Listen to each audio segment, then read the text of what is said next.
ఇక్కడేనా అబ్బాయా మా నాయన రోజు మంద అయ్యేది. నాకో పెగ్గే అబ్బాయా. ఏ అబ్బాయా,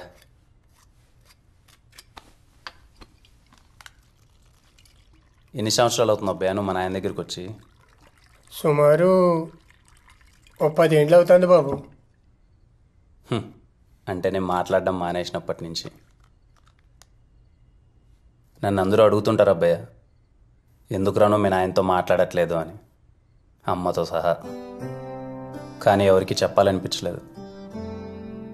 కానీ ఈరోజు నువ్వు నాయనతో ఎందుకు బాబు నువ్వు మాట్లాడట్లేదు అంటుంటే చెప్పాలనిపిస్తుంది అబ్బాయ. మన దగ్గర అన్నీ ఉన్నప్పుడు చుట్టూ అందరూ ఉంటారు అబ్బాయ. కానీ మా నాయన దగ్గర ఏమీ లేదని తెలిసి 10 సంవత్సరాల నుంచి ఆయన్ని కంటికి రెప్పలా కాపాడుకుంటున్నాం.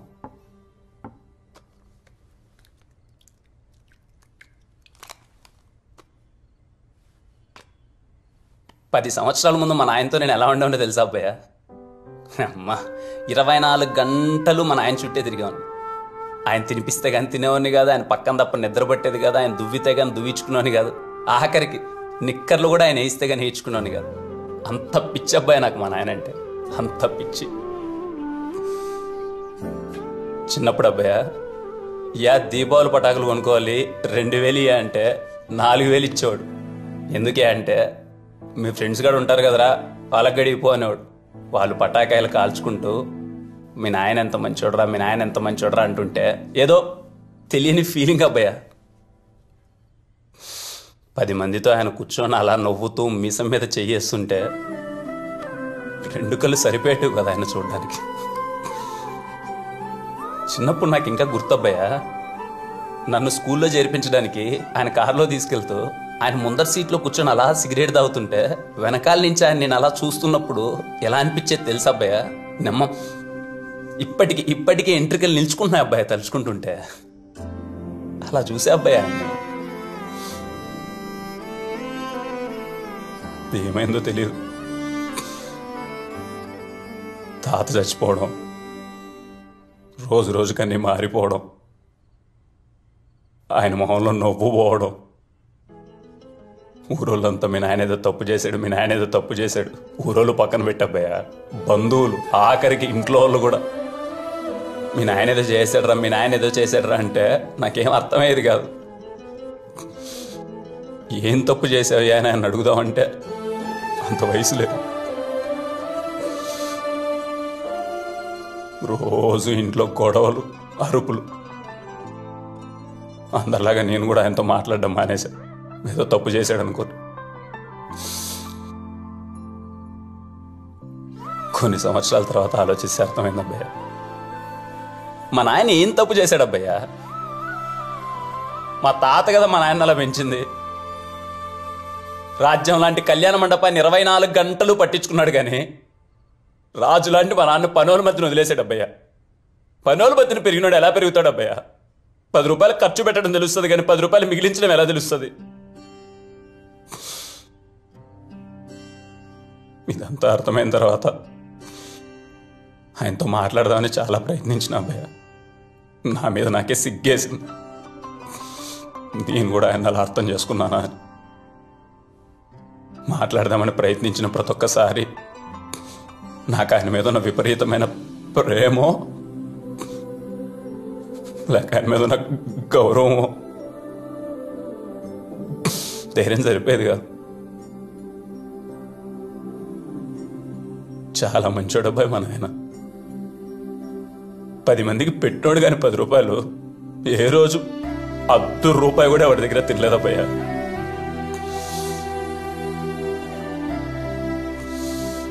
అందుకే అప్పుడే డిసైడ్ అయిపోయిన అబ్బయ్య, అంటే అమ్మ మా నాయన నేను చిన్నప్పుడు ఎలా అయితే చూశానో మళ్ళీ అలా చూడాలనుకున్నా అబ్బయ్య.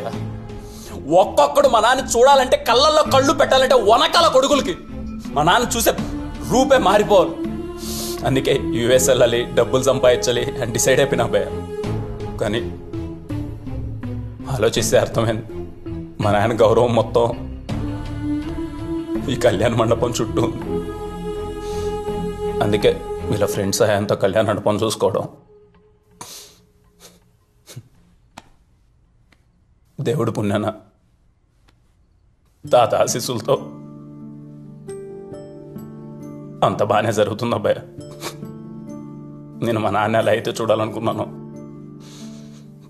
దగ్గరలో అలా చూస్తా.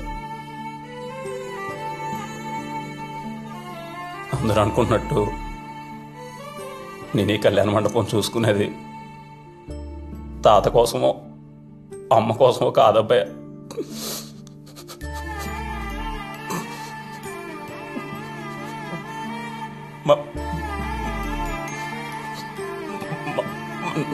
నాన్న కోసం ఆయన ఎలా ఉండాలి ఆయన ఎవరో మాట అన్నది.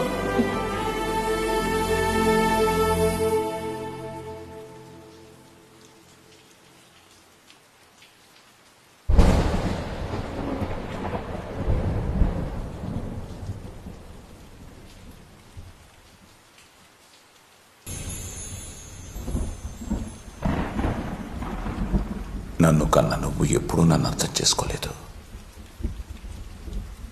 నన్ను కట్టుకున్నది అర్థం చేసుకోలేదు. కానీ నాకు పుట్టిన నా కొడుకు నా కళ్యాణ్ నన్ను అర్థం చేసుకున్నాడు.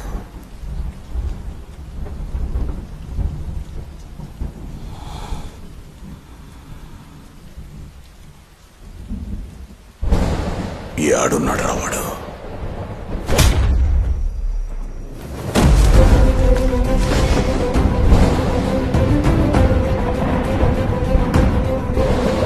చెప్పా కదరా బిడ్డ మీద ఏటు పడితే నాయన వస్తాడని.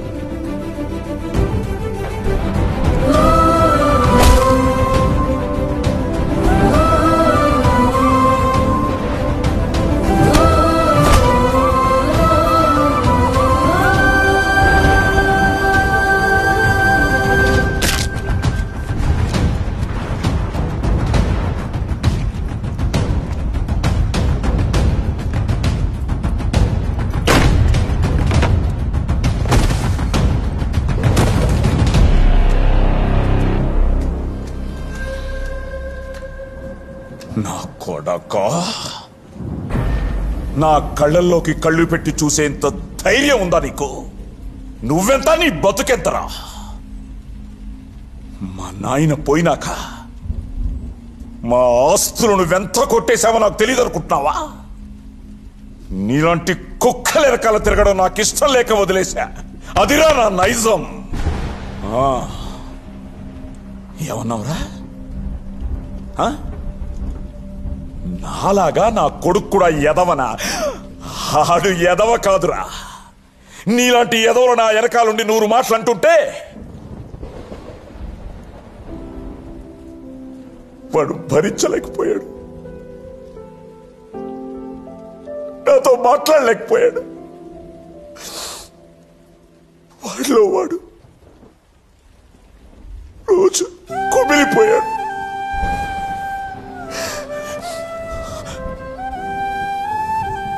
ఈనాళ్ళు నాతో మాట్లాడలేదన్న దిగులు పిల్లిలా ఉండిపోయాడు. కానీ వాడు నన్ను పులిలా చూడాలన్నదే వాడి ఆశ అయితే ఇంకెందుకు ఇలా ఉంటాను? ఆ రోజు వాడిని కొట్టడానికి పంపించేది నువ్వే తెలుసుంటే అప్పుడే నరికేసేవాడిని. అప్పుడే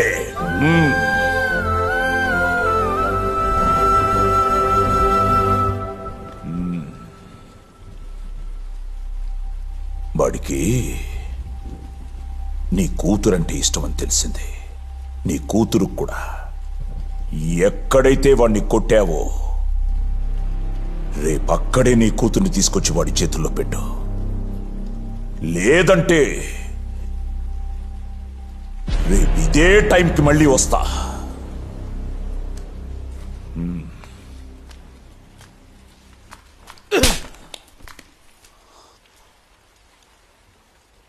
చిన్నప్పటి నుంచి నా కొడుకు చెంపని కూడా నేను తాకలేదురా. అలాంటిది నువ్వు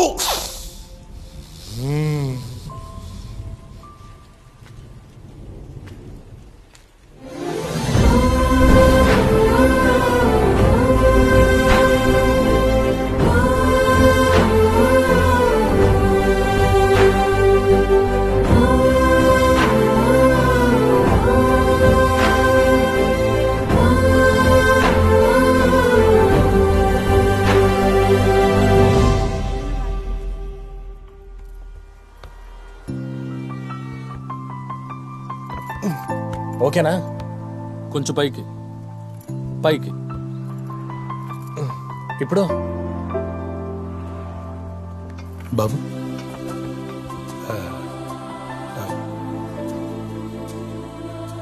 నాకు నిన్న రాత్రి తెలిసింది నా కూతురికి నీ మీద ఎంత ప్రేమ ఉందో అని.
నాకు